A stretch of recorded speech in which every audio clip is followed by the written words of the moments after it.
Monsieur le Président Macron, China was not on the official agenda, but it was certainly a big part of the discussions here at the G7. Are you concerned that the trade war that exists now between the United States and China could harm the global economy? If you are, did you talk to President Trump about that? And are you also at the same time concerned that if China's current trade practices go unchecked, that a decade from now we could be in a very terrible situation? Sur ce sujet, nous en avons évidemment. On this subject, we obviously had lengthy discussions during the session on the world economy yesterday morning on both subjects. The discussions underway between China and the United States of America, obviously, as we clearly see, create uncertainty, which disturb markets and investors, and during the negotiations will create tensions, which is the case of any discussion. We saw this on different stock markets with which we're familiar. Now the question is to know what the result of these discussions will be. And that's why we considered that it was so important an agreement be found between the two greatest economic powers in the world. President Trump clearly showed us his willingness to arrive at an agreement.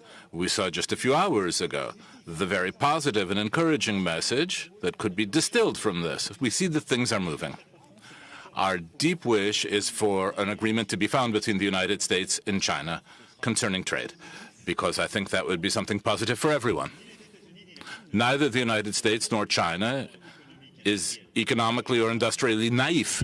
It has to be a balanced agreement that will be good for everyone. And we will be vigilant to see that it's good for the whole world. In that context, our different parameters will be taken on board, and that was one of the subjects of our discussion.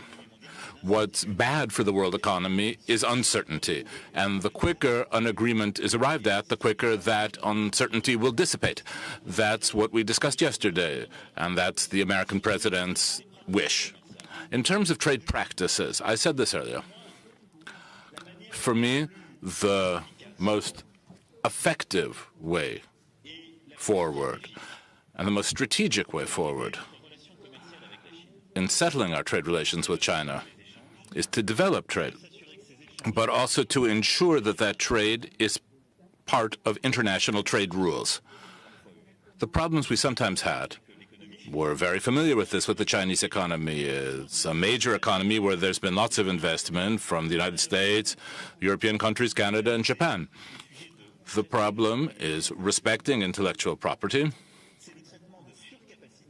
dealing with excess capacity, which sometimes unbalances some world markets, and the ability to deal rapidly with conflicts we may have and with unfair situations. Now, we are obliged to see that when this type of trade happens outside of WTO rules, things don't work very well and we're not properly protected. And when you follow WTO rules, the WTO rules as they presently exist haven't allowed us to be protected on these subjects. So what we decided together yesterday morning was to accelerate with a very realistic agenda and to say we're going to change the rules of world trade so that everyone can have free and fair trade, balanced trade, and that the subjects which I've just mentioned, which have sometimes been bad for our economies, can be settled in an international framework which we wish profoundly to change.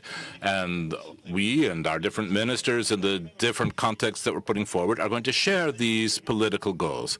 And to my way of thinking, the way to deal with the practices you have mentioned, certainly the positive agreements that will be arrived at, and also the renewal of our international trade rules, as we said yesterday morning.